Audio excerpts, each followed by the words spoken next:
Bom dia, irmãos. Bom dia. Tudo bem com vocês?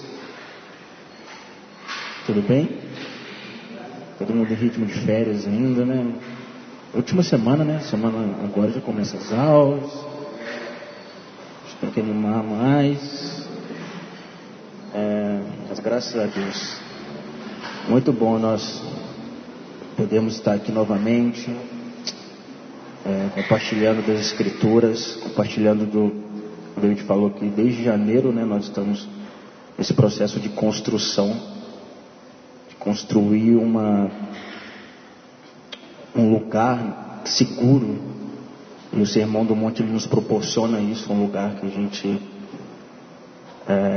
cria-se uma estrutura sólida para a gente se desenvolver, para a gente compreender os planos de Deus, e isso é muito bom. Antes de a gente ir para o texto base, o texto hoje é Mateus capítulo 6, versículos 5 ao 8. Nós vamos conversar um pouco sobre oração. Mas antes disso, é interessante umas coisas que eu observei. O livro de Lucas capítulo 4 é mais específico quanto a isso. Diz que Jesus ele foi conduzido ao deserto pelo Espírito. E nos versículos seguintes diz que ele saiu do deserto no poder do Espírito. E quando ele sai do deserto no poder do Espírito, ele começa a pregar o Evangelho do Reino de Deus. Após isso ele reúne os discípulos, ele seleciona e escolhe os discípulos, e ele começa a falar sobre o Sermão do Monte.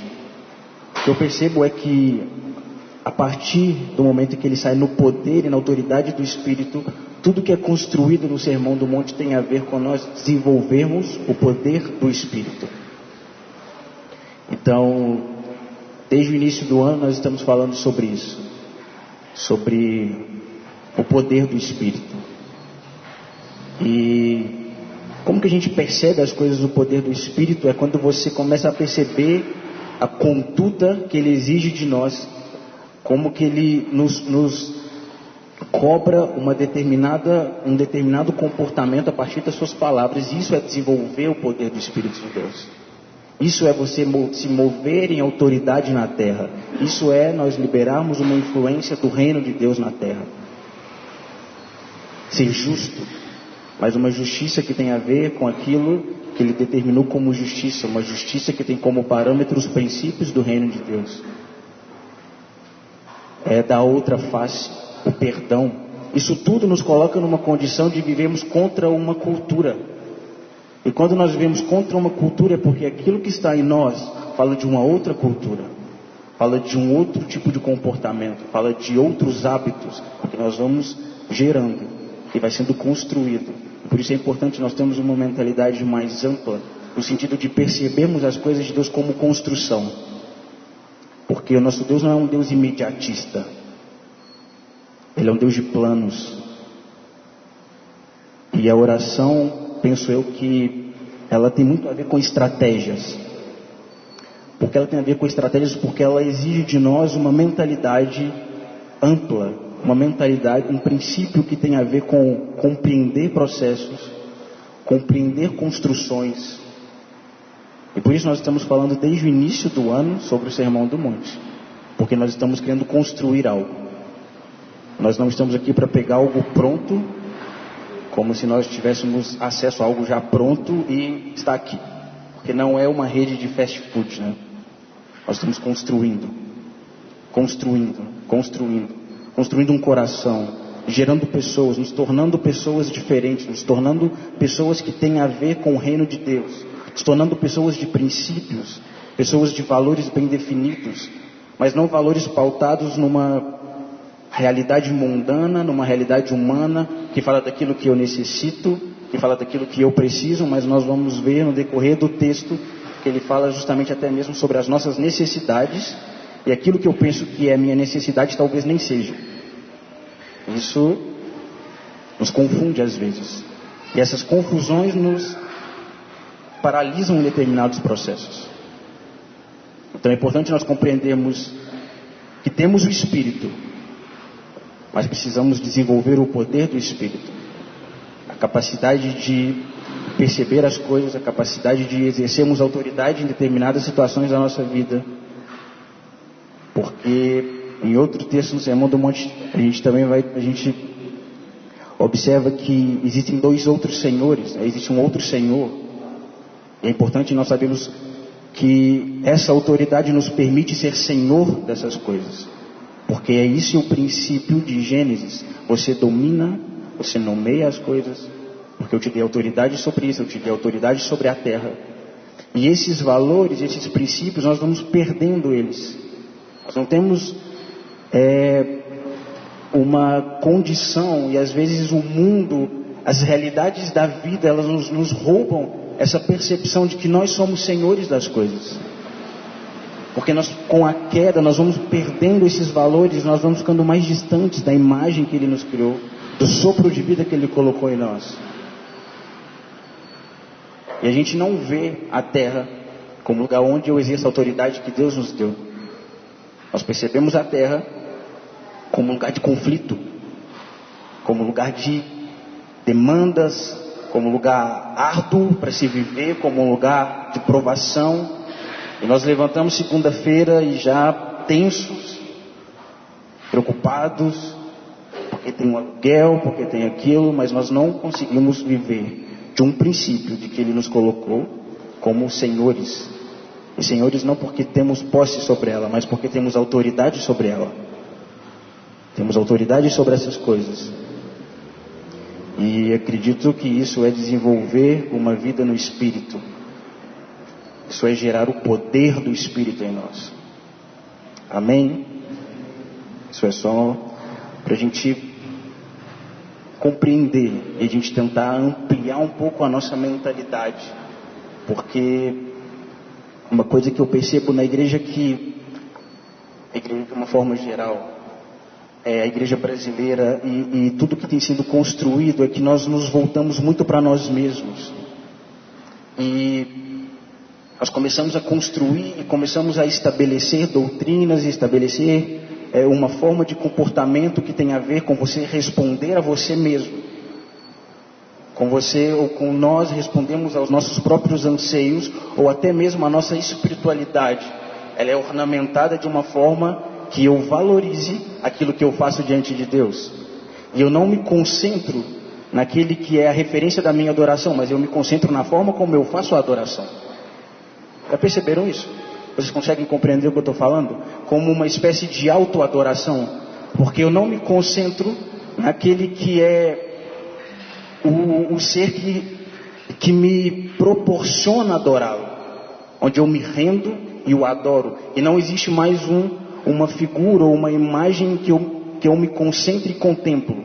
Mas a minha contemplação está baseada naquilo que eu tenho condição de perceber do que eu faço. É uma espécie de autoadoração.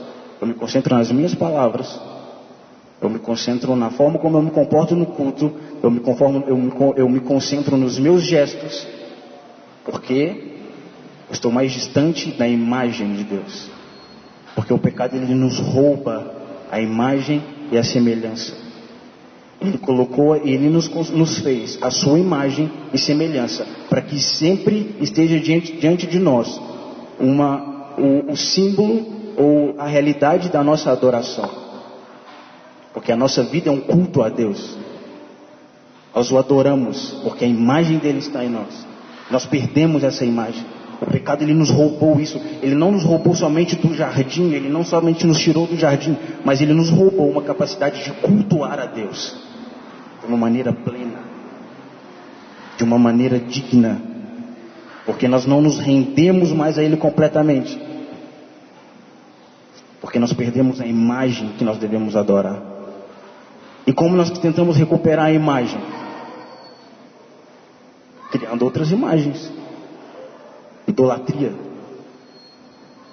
Então nós nos tornamos idólatras, porque nós desvirtuamos um princípio de que a imagem dele está diante de nós, mas como nós perdemos essa imagem, nós construímos outras imagens e nós partimos para o princípio da feitiçaria e da idolatria.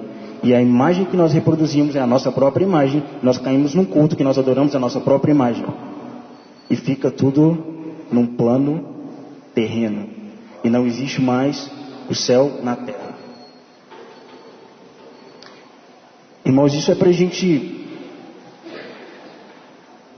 perceber que, acredito eu, que esse processo de construção, ao longo desse ano, nós ainda estamos em julho, agosto, né? E estamos aí até dezembro para ainda continuarmos extraindo e construindo e subindo essa montanha e percebendo coisas em Deus. Mas eu acredito que isso está muito relacionado a que eu acredito como um plano de Deus para a igreja nos próximos anos. E a igreja não vai alcançar pessoas, não vai alcançar regiões, ela não vai conseguir liberar uma influência na terra se ela não tem interiorizada um princípio de oração. Não vamos. Se nós não desenvolvemos uma prática, uma disciplina, chame como você quiser, mas nós não tocaremos lugar nenhum sem oração. Porque é um mecanismo, creio eu, que Deus estabeleceu para nós, através dele, conseguirmos tocar a terra, conseguimos tocar pessoas. Não porque eu tenho uma capacidade de tocar as pessoas, mas porque existe uma influência, porque existe uma realidade celestial pronta a tocar esses lugares, pronta a tocar a terra, pronta a liberar uma influência do céu para a terra. Mas se nós não ativarmos esse mecanismo de oração, nada acontece. Nada acontece. Alguém já ouviu falar dos moravianos? Eu estava estudando esses dias na faculdade e os irmãos moravianos, eles criaram uma cultura de oração, digamos assim. Estabeleceram um princípio de oração, de orarem diariamente em um grupo pequeno de pessoas, e decidiram dedicar a sua vida à oração. E eles tocaram lugares, tocaram regiões, tocaram pessoas, liberaram uma influência que até hoje nos influencia, nós vamos ver por que disso. Sabe quanto tempo durou esse movimento de oração? 1 século. 1 século de oração, orando diariamente. Os irmãos moravianos, eles conseguiram estabelecer mais de 41 mil centros de missões, se não me engano, o número é esse. John Wesley foi tocado por esses irmãos em uma das suas viagens. Ele teve contato com um grupo de irmãos moravianos que estavam indo para um lugar, e eu achei interessante a história porque John Wesley estava num barco junto com alguns outros irmãos moravianos e começou a ter uma tempestade. E aquela coisa, o barco parecendo que ia virar e todo mundo com medo de morrer, e esses irmãos moravianos serenos, sóbrios, completamente tranquilos em relação ao lugar que eles estavam indo. E ele ficou espantado, porque como assim, cara, tá chovendo, o barco vai virar, a gente está todo mundo aqui a ponto de morrer. E a missão traz uma serenidade, uma sobriedade. 1 século orando. John Wesley foi responsável pelo avivamento na Europa do século XVIII. Muito influenciado por irmãos moravianos, que condicionaram a sua vida a um movimento de oração que perdurou por 1 século, orando diariamente, e diariamente, e diariamente. Uma cultura de oração, uma vida dedicada à oração. Oração funciona, gente. A gente não está falando de um mito, a oração, ela funciona.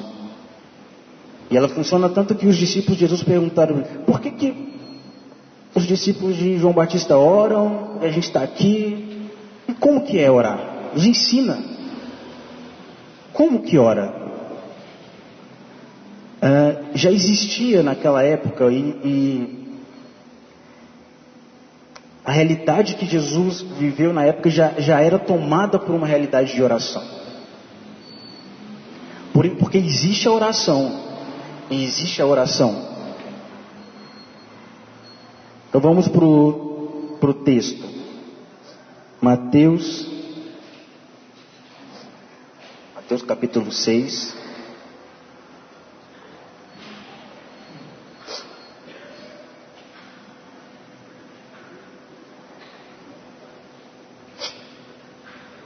Mateus capítulo 6, do versículo 5, a partir do versículo 5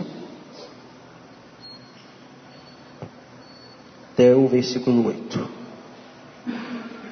Amém? Diz assim: quando vocês orarem, não sejam como os hipócritas. Eles gostam de ficar orando em pé nas sinagogas e nas esquinas, a fim de serem vistos pelos outros. Eu lhes asseguro que eles já receberam sua plena recompensa. Mas quando você orar, vá para o seu quarto, feche a porta e ore ao seu pai que está em secreto. Então seu pai, que vê em secreto, o recompensará. E quando orarem, não fiquem sempre repetindo a mesma coisa, como fazem os pagãos. Eles pensam que por muito falarem serão ouvidos. Mas não sejam iguais a eles, porque o seu pai sabe do que vocês precisam ou necessitam, antes mesmo de o pedirem. Até aí o versículo 8. Então ele já começa o texto falando: quando vocês orarem. Não é se vocês orarem. O Felipe até falou isso muito bem semana passada. Não é se vocês jejuarem, ou se por algum evento acontecer vocês colocarem a jejuar ou orar. Não, quando vocês jejuarem. Já existe uma predisposição estabelecida. Vocês oram. Então quando vocês orarem, façam assim. Então se a gente já se encaixa nessa realidade de quando nós oramos, já é um avanço. Ou se a gente cria da oração um evento, se eu orar, já é. Então assim, é interessante pensar dessa perspectiva. Eu achei isso muito louco, porque eu fiquei assim, cara, quando? Quando você orar? Você não ora? Aí já constrange, né? Aí você já fica, eu oro. Mas amém. Então quando vocês orarem, não sejam como os hipócritas. Eu achei muito interessante porque essa palavra hipócritas, no grego, ela fala um dos significados dela tem a ver com persona. E persona é uma palavra que dá origem à personalidade. E quando ele fala dos hipócritas, ele está falando que eles têm uma personalidade, mas no sentido de um comportamento, como se era uma espécie de apresentação que eles faziam. Então quando vocês orarem, não façam da sua oração um evento. Porque o que ele distingue, quando ele fala sobre oração, ele distingue. Existem dois tipos de pessoas que oram. Há um grupo de pessoas, ele define eles como hipócritas. Porque são pessoas que usam de um personagem. Não são o que são. Mas elas oram para sustentar aquele personagem.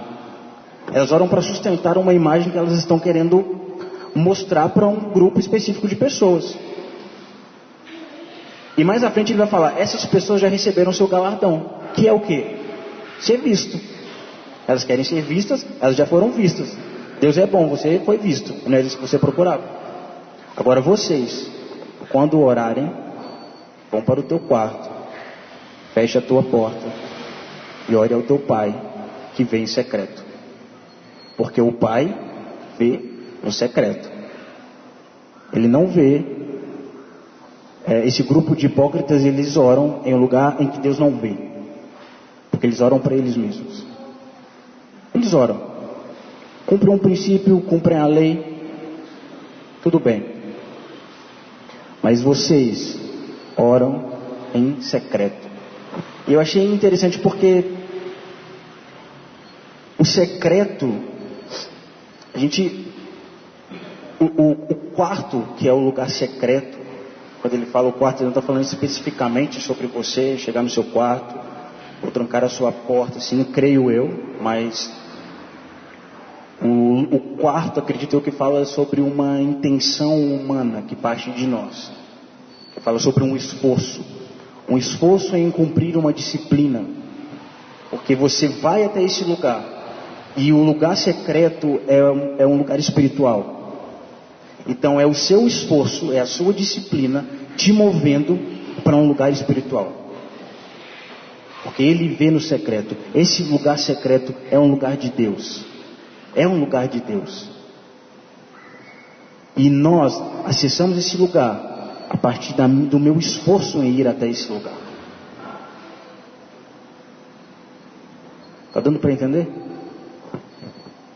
E então ele continuou falando: eles gostam de ficar orando em pé nas sinagogas e nas esquinas, a fim de serem vistos pelos outros. Eu lhes asseguro que já receberam a sua plena recompensa. Mas você, quando orar, vá para o seu quarto, feche a sua porta e ore a seu pai que está em secreto.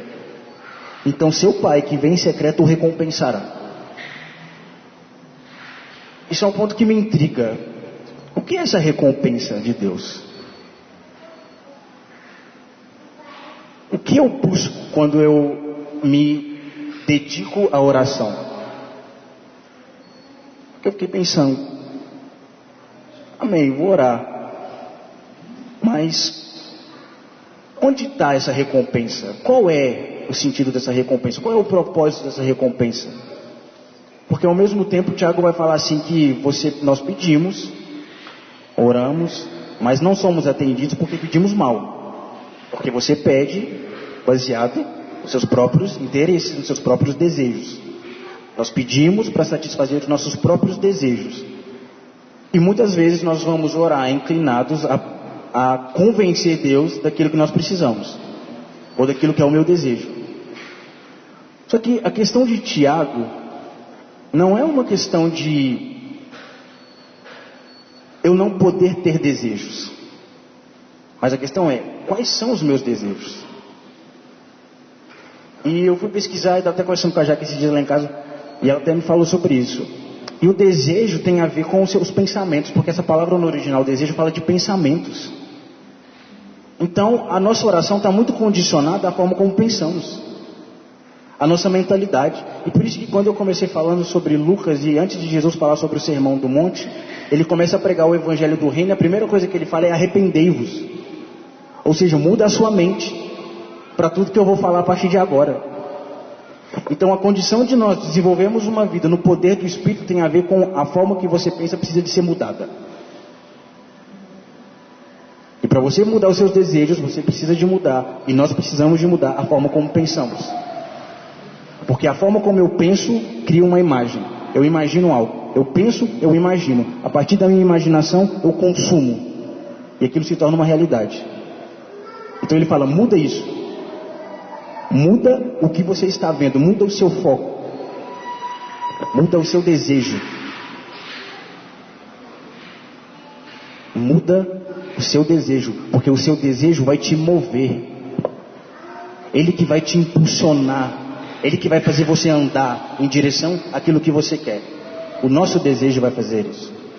Então ele diz, mude a forma como que você pensa, e por isso a mensagem do reino está inteiramente associada a mudarmos a forma como pensamos. Toda a construção do Sermão do Monte, toda a construção do Evangelho do Reino na Terra está associada à forma como pensamos. E uma das coisas que Satanás mudou na queda é a nossa forma de ver, de pensar as coisas. A nossa mente é afetada. Eu estava até conversando com o Bruno esses dias e eu fiquei assim, com uns outros assuntos, mas depois a gente conversa sobre isso, mas até mesmo a nossa cultura, ela é tão afetada pelo pecado porque nós criamos uma forma de pensar, determinamos tantas coisas que não tem a ver com o Evangelho do Reino de Deus. E até a oração, nós convertemos ela aos nossos próprios interesses, porque temos uma forma de pensar equivocada. E por isso ele fala, quando vocês me buscarem, quando vocês me buscarem com todo o seu coração, todo o seu desejo. O que é quando você me buscar com todo o seu desejo? Quando você tiver a forma correta de pensar. Quando você pensar de acordo com o que eu penso, porque os meus pensamentos são mais altos que os seus. Então quando você pensar como eu penso, como eu vejo, como eu percebo as coisas, então nós estamos num lugar secreto. E a minha oração, e a nossa oração é ouvida. E por isso que eu acho que nós vivemos uma crise de oração na igreja. Porque nós estamos distante do que é o plano de Deus. Porque nós não gastamos tempo em perceber, Senhor, o que o Senhor quer. 1 Crônicas, Quem ia gostar de ter aquela conversa que Salomão teve com Deus? Deus perguntou para ele: o que você quer? Me pede o que você quiser. Todos se lembram disso? Todos se lembram do texto, não lembra? Então Salomão constrói o templo e ele fez tudo o que Davi tinha planejado no seu coração. E Deus fala com ele: o que você quer? Pode me pedir. Eu fiquei, meu Deus, ousado. Assim, é uma coisa, né? Se Deus chegasse para mim e falasse: me pede o que você quer, que minha mente já na hora, né? Já rouba assim, tipo, vou resolver todos os meus problemas agora. Acho que todo mundo aqui, né? Enfim. E Salomão pede sabedoria. Mas uma coisa que ele fala antes dele pedir sabedoria que me chamou a atenção, que ele fala assim: cumpra o que você prometeu a Davi, meu pai, e me dê sabedoria. Eu fiquei assim: cumpra o que você prometeu a Davi, meu pai. Deus falou para ele assim: me pede o que você quiser. Ele falou assim: cumpra o que você disse a Davi. Nem foi a ele que Deus falou. Deus falou com Davi. É o propósito. É o segredo do propósito. Porque Salomão entendia o propósito. Ele falou assim: cumpra o que você falou a meu pai Davi. Se eu posso pedir alguma coisa, eu peço sabedoria. Eu peço sabedoria para governar esse povo tão numeroso que o Senhor me deu. E Deus falou assim com ele: porque você buscou em primeiro lugar o meu reino e a minha justiça, você vai ter todas as outras coisas. Tudo. Não existe um homem mais rico que Salomão na história da humanidade. Uma vez eu ouvi um pastor falando que se fosse para somar os bens que Salomão acumulou, acho que dava mais de 3 trilhões, uma coisa assim. Não existe um homem na terra que teve o que Salomão teve. E nem foi isso que ele pediu a Deus, quando Deus falou: me pede o que você quiser. É o propósito que move a igreja. É o propósito, porque nós não oramos por um templo maior, nós oramos por um propósito.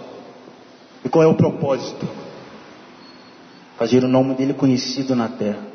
Ser uma casa que influencia as pessoas, porque essa casa está conectada aos princípios e valores do reino de Deus, porque essa casa está conectada com uma palavra que recebeu. Essa casa está sendo construída e fundamentada a partir daquilo que Deus tem estabelecido nesse lugar. Uma palavra foi determinada e você caminha sobre essa palavra, você encontra um propósito. E quando você ora estabelecido nessa palavra, você tem um propósito, e quando você ora, você é ouvido. Esse é o segredo do lugar secreto, creio eu. Creio eu que isso é o que nos move no lugar secreto. Nós precisamos e tudo isso está condicionado à forma como pensamos, porque nós precisamos de mudar a nossa forma de pensar, mudar a nossa forma de ver as coisas, porque nós não somos, e nós não devemos ser daqueles que, como Adão, que coloca os olhos em si mesmo e vê a sua própria vergonha e vive de ressentimento. Senhor, me perdoa porque eu pequei. E amanhã de novo. E amanhã nós vamos para o lugar secreto: Senhor, me perdoa porque eu pequei. E amanhã, Senhor, me perdoa porque eu pequei. E me perdoa porque eu pequei de novo. E o seu propósito fica cada dia mais distante. Eu já não consigo ver, porque eu só vejo o meu pecado, eu só vejo a minha nudez. Eu procuro folhas para me tampar o tempo inteiro. E Deus fala assim: onde você está? Onde você está? Porque não foi aí que eu te coloquei. Ele nem pergunta, ele essa pergunta que ele faz para Adão me mexe muito comigo, porque ele fala assim: onde você está, Adão? O que aconteceu? O que aconteceu? Você não está onde eu te deixei. Você não está mais no propósito. E você está falando comigo de uma coisa que eu não estou entendendo. Deus é um Deus de planos, de propósitos. Tem um salmo que fala que os inteligentes Aqueles que, os sábios, eles buscam ao Senhor. A sabedoria está em buscar o Senhor, uma coisa assim. Tem a ver com a nossa inteligência, o nosso pensamento, tudo aquilo que nos move. A inteligência está em você buscar ao Senhor.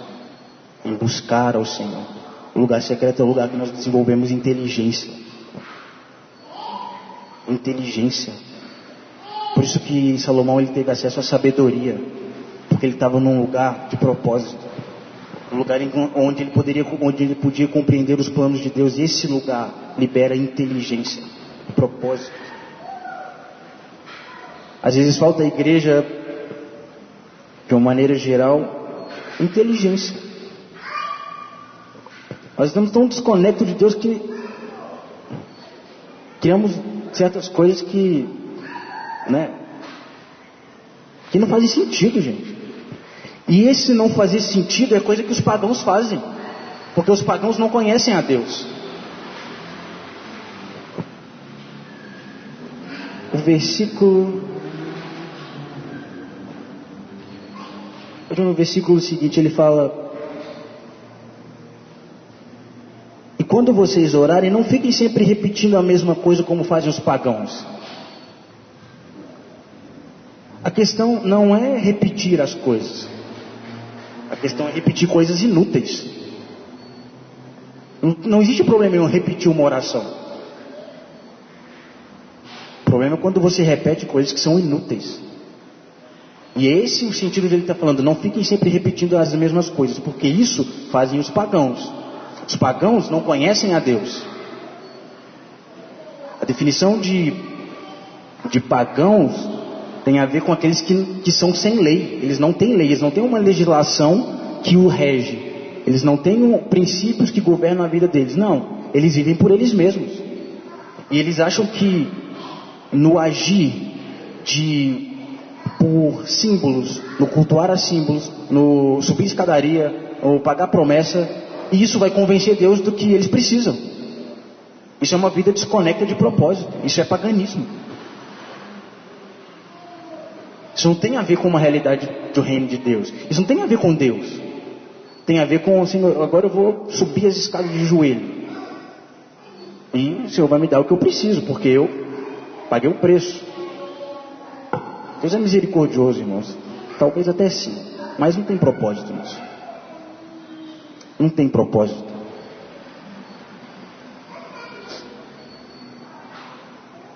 Não sejam como eles, porque o seu Pai sabe do que vocês precisam, antes mesmo de vocês pedirem.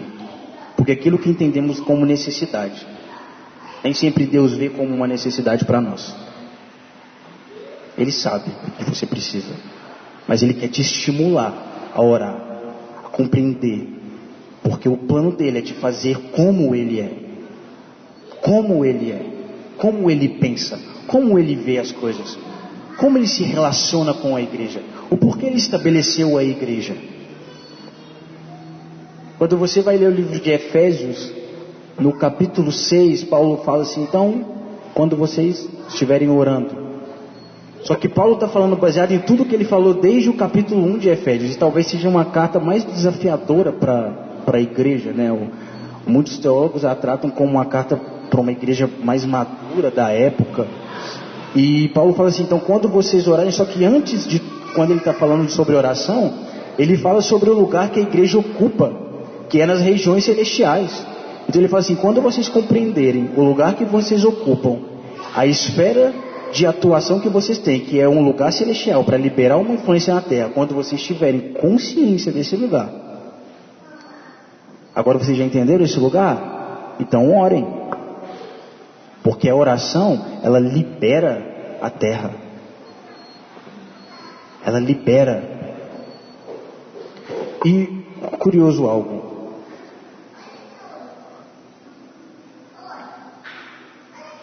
Vamos ler Isaías 56. Isaías 50, capítulo 56, versículos 6 ao 8.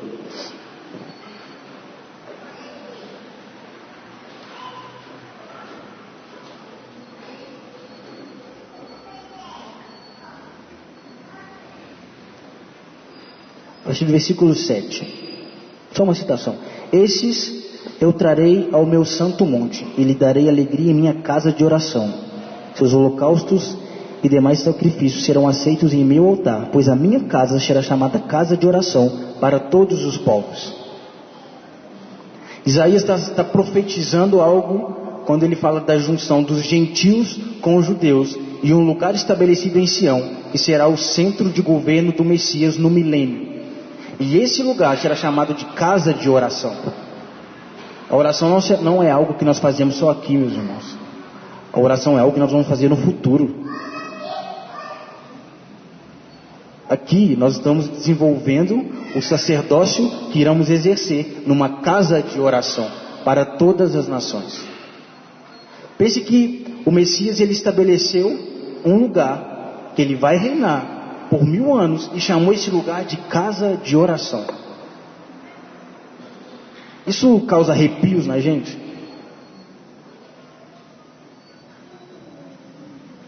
O centro governamental do Messias no milênio será chamado de casa de oração, um lugar para sacerdotes, homens que compreendem como funciona uma legislação do reino de Deus,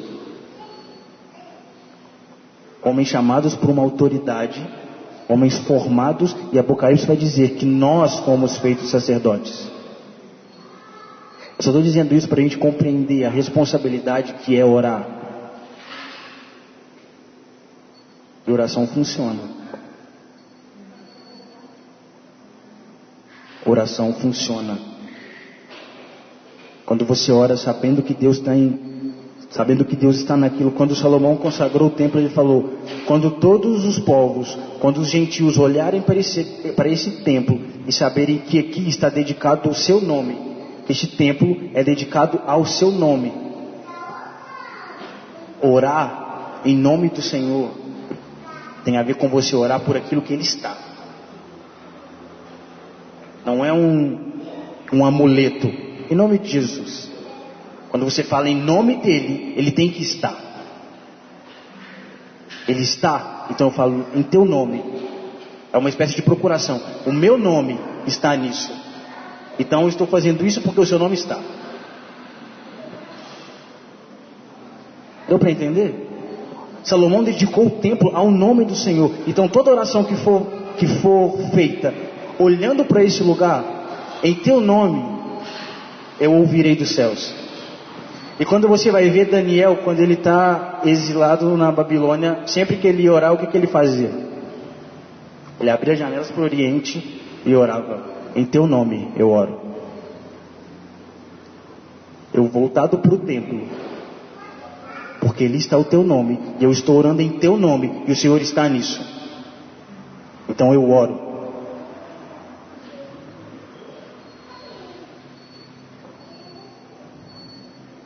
A tua casa será chamada casa de oração para todos os povos. Nós falamos no início de construção, e construção está relacionado ao que estamos construindo para que Ele habite. Ele disse: eu não habito em templos feitos por mãos humanas, eu não habito em lugar onde a sua razão me construiu, onde a sua razão construiu um lugar apenas para colocar o meu nome como um amuleto. Nesses lugares eu não habito. Eu não habito em templos feitos por mãos humanas. Não habito em lugares onde a sua própria inteligência, onde a sua autossuficiência sustenta esse lugar, e por você se sustentar esse lugar a partir do seu próprio esforço, eu não estou nesse lugar, porque eu não habito em lugares assim.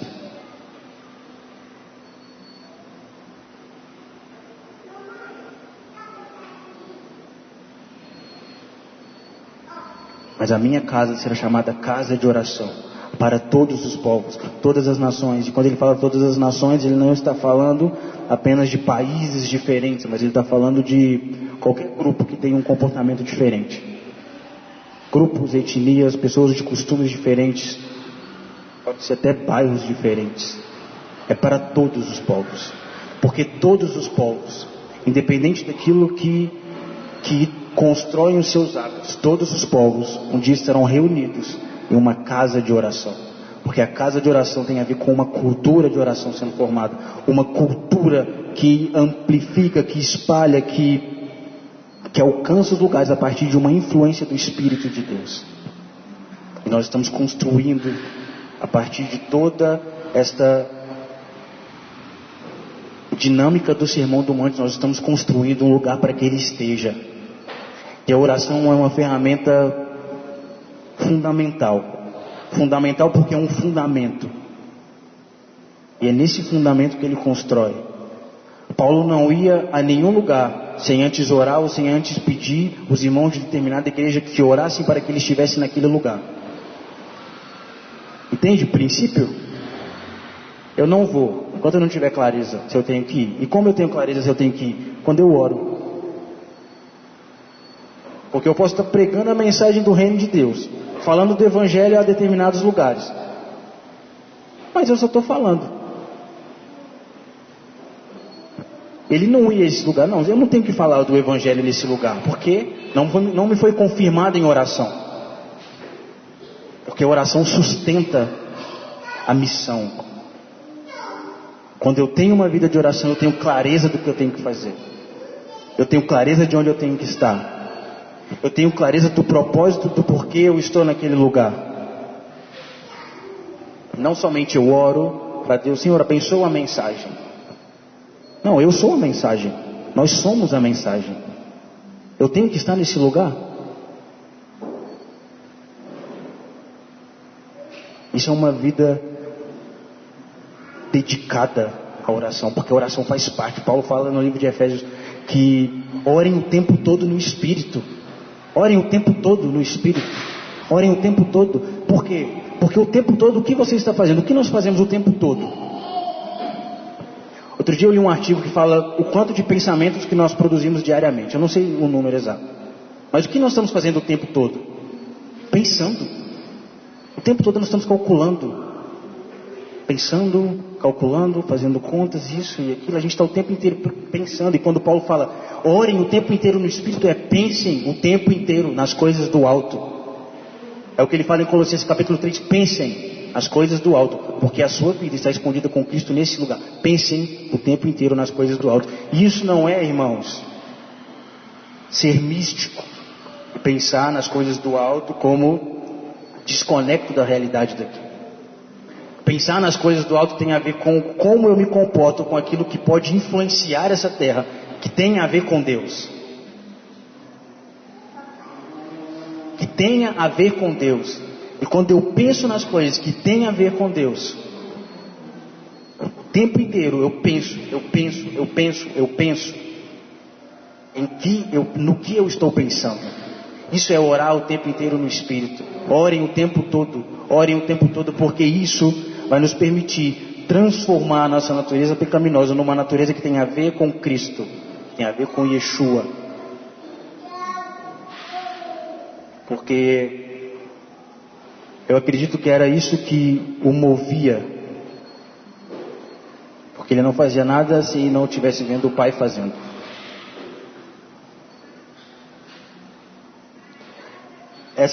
Esse texto de Isaías, Jesus ele vai citar lá em Marcos 11. Marcos capítulo 11. Não precisa de abrir, eu vou, se você quiser fica à vontade. Mas o livro de Marcos capítulo 11.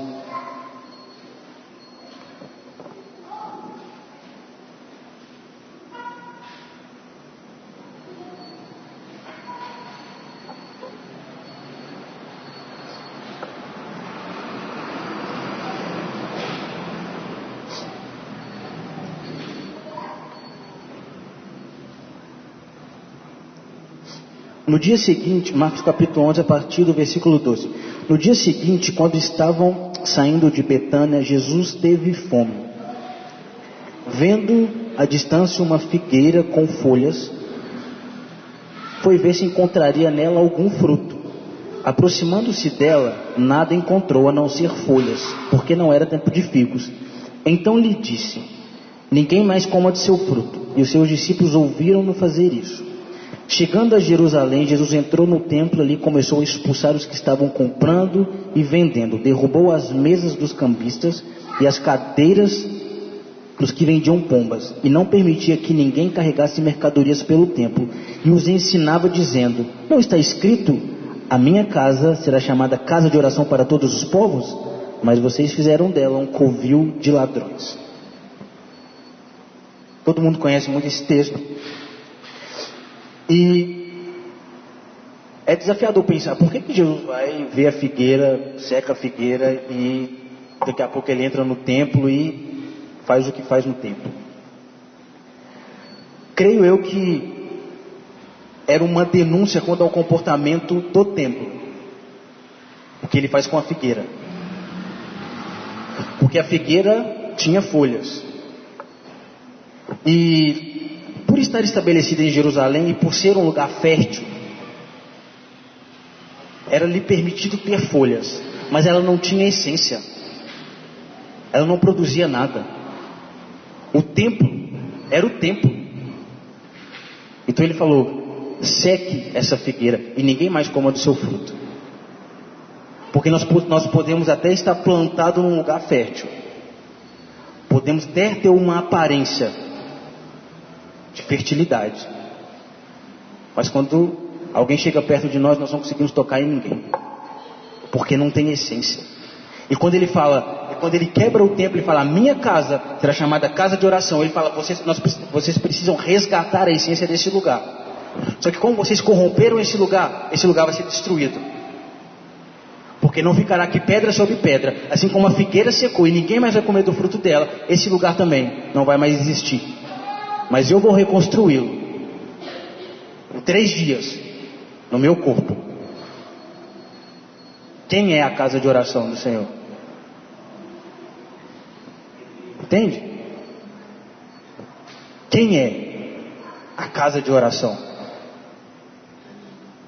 Ele reconstruiu ela. Ele reconstruiu ela. E ele falou assim: orem tudo que vocês pedirem em meu nome. Entende o propósito e a condição de você pedir no nome dele? Quando você pede a partir dessa perspectiva, quando vocês pedirem em meu nome, vocês receberão.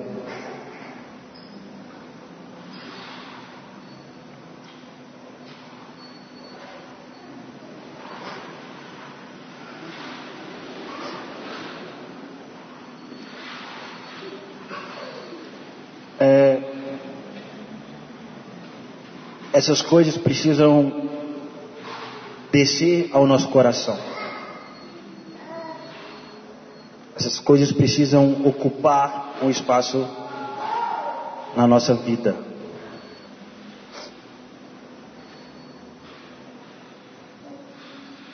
Não são, quando eu falo de pensamentos, não fica no campo das ideias,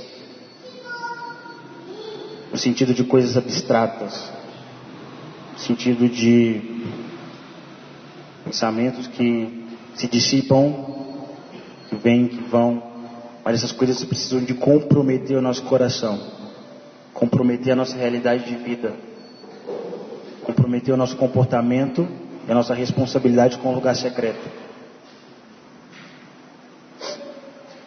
Salmo 77 diz assim: não me permitas fechar os olhos tão inquieto. Não me permita fechar os olhos. Tão inquieto estou que não consigo falar. Fico a pensar nos dias que se foram, nos anos há muito passados. De noite recordo minhas canções. O meu coração medita e o meu espírito pergunta. À medida que eu medito na palavra do Senhor, o meu espírito procura novas percepções. Ele fala assim: eu fico a meditar nos anos que se passaram, nos dias que se passaram, porque isso tem a ver com um propósito. Pensar nos dias, nos anos, tem a ver com sermos pessoas que conseguem discernir os tempos. Eu fico a pensar, e eu não permito que os meus olhos se fechem, porque eu fico a pensar nessas coisas, em tudo que você fez, todas as palavras que foram liberadas, nos anos que foram marcados, os cumprimentos daquilo que há de vir. Eu fico pensando nisso todo dia. E o meu coração medita e o meu espírito pergunta. O meu coração medita, quando eu aplico o meu coração a meditar naquilo que tem a ver com o seu propósito, o meu espírito, ele procura novas percepções. Por isso que Paulo fala que nós não sabemos como orar, mas o Espírito intercede por nós em nossas fraquezas. Porque nós não sabemos, mas o Espírito nos puxa para esses lugares. Você não consegue ir, mas o Espírito te arrasta. Ele te arrasta. Porque não é o nosso próprio esforço, mas é o quanto você se submete, é o quanto nós nos submetemos, é o quanto você se dobra, porque é um lugar que só Ele te vê. Não é uma oração que você faz nas esquinas, não é aquilo que você diz em público, mas é um lugar onde só Ele te vê. E nesse lugar, você medita, o seu espírito procura o discernimento, e Ele te arrasta mais fundo. Agora você vem, não é aqui falando, mas é num lugar que ninguém te vê. É num lugar que ninguém consegue ver. E nesse lugar, Ele é Pai.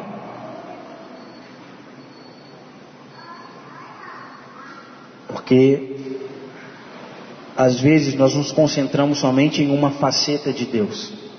E às vezes a igreja ela é até um pouco infantilizada, porque ela só se relaciona com Deus Pai. E ela não se relaciona com Deus Senhor, com Deus Juiz. Mas às vezes ela se relaciona somente com Deus Pai, com Deus Amigo. Mas a maturidade está naquilo que Ele está te pedindo e em qual tempo Ele está te pedindo. Porque existe uma multiformidade de sabedoria de Deus que a igreja tem de espalhar pela terra. E qual é a faceta que nós nos relacionamos com Deus? É somente Pai? Deus é Pai, amém, glória a Deus. Ele me dá, Ele me perdoa. Existe o Deus Senhor que cobra. Mas nesse lugar secreto Ele é Pai. E lá você pode ser filho. E lá nós somos filhos. Jesus, Ele, para escolher os discípulos, Ele sempre se retirava para um lugar de oração. Se nós podemos tratar de alguns passos práticos, eu diria que sozinho, quando você está sozinho, em casa, quando todos foram dormir, porque nós podemos estar sozinhos, mas não estar sozinhos. Fechar a porta tem a ver com você bloquear toda essa influência externa. Quando fala de fechar a porta, fala de você se tornar inacessível. Nada te acessa, nada te alcança. Por isso não é só um lugar físico, um lugar que você fecha sua porta, não, mas é dentro de um carro. Quando você está em nada te acessa. E era para esse lugar que Jesus se retirava, quando Ele precisava de ouvir a voz de Deus. Porque oração não está no quanto eu falo, mas no quanto eu consigo ouvir. O segredo de uma jornada não é o quanto eu falo, o quanto eu fui ouvido, mas o quanto eu consigo ouvir de Deus. Isso foi determinante para Abraão, isso foi determinante para Moisés, isso foi determinante para Davi. Moisés subiu o monte e ficou 40 dias sem comer nada, porque a oração sustenta. Yeshua ficou 40 dias no deserto, sem comer nada, mas a oração sustenta. É isso que vai determinar o nosso avanço, porque uma igreja que não ora, ela não toca lugar nenhum.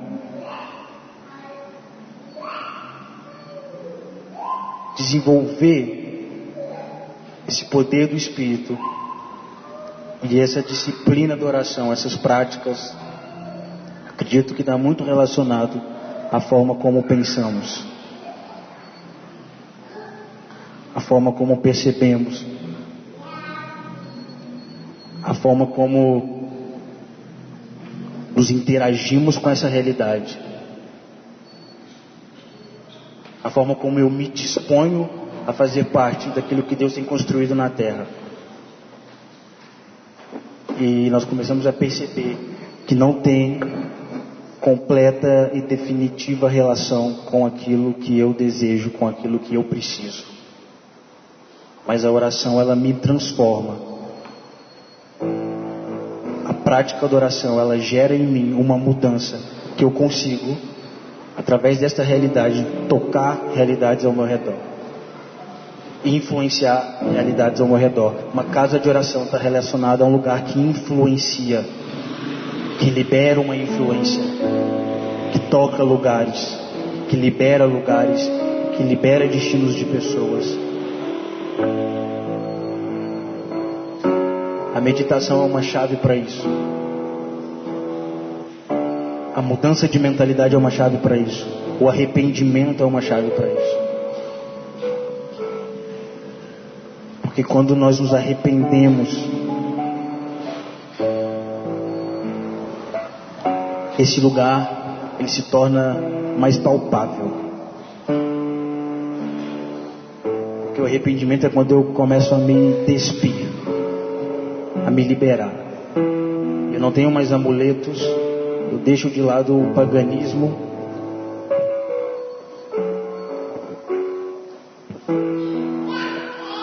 E nós começamos a acessar a realidade de Deus.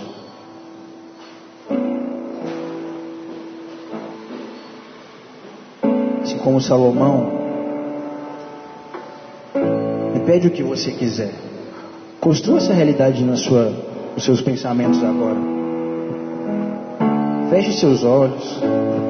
Construa essa realidade nos seus pensamentos.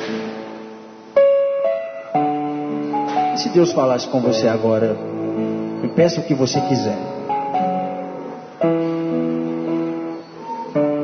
E se Ele falasse, o que você quer? Me peça o que você quiser agora.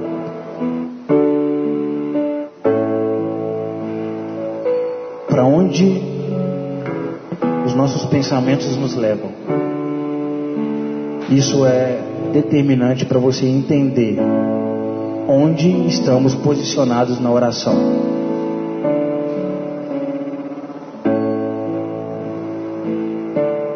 Porque nesse lugar tudo é possível. Pense nisso.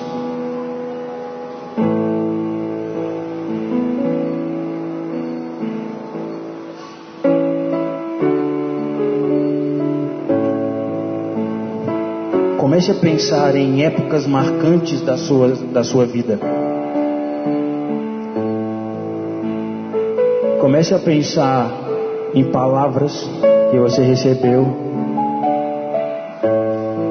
e onde elas estão hoje. Qual lugar ela está ocupando na sua vida hoje?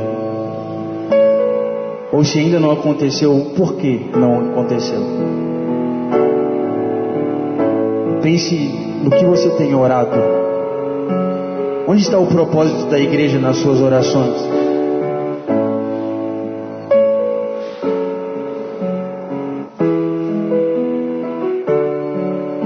O que conseguimos pensar hoje como plano de Deus?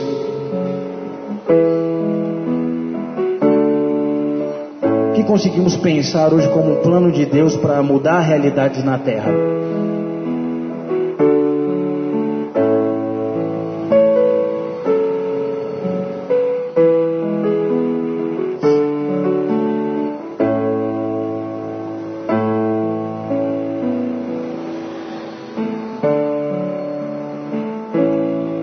Comece a meditar na palavra.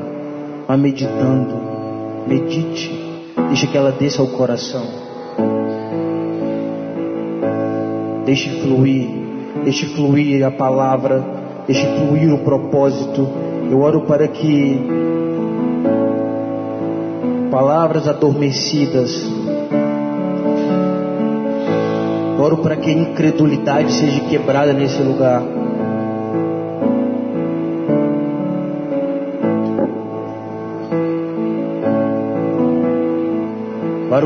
Para que propósitos sejam realinhados agora nesse lugar. Oro para que seja descortinada uma palavra de revelação nesse lugar. Oro para aquilo que estava morno, volte à vida. Aquilo que deixamos de acreditar, aquilo que Ele já te disse, que isso ocupe de novo um lugar no nosso coração.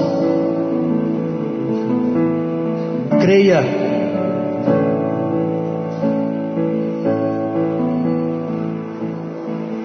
Oro por um batismo com crença nesse lugar. Eu oro por isso, Senhor,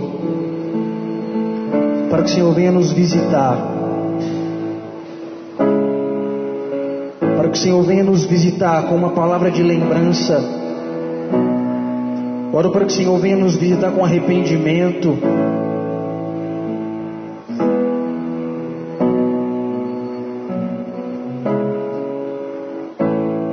Oro para que o Senhor desperte em nós a realidade da igreja, o propósito da igreja, o propósito da oração.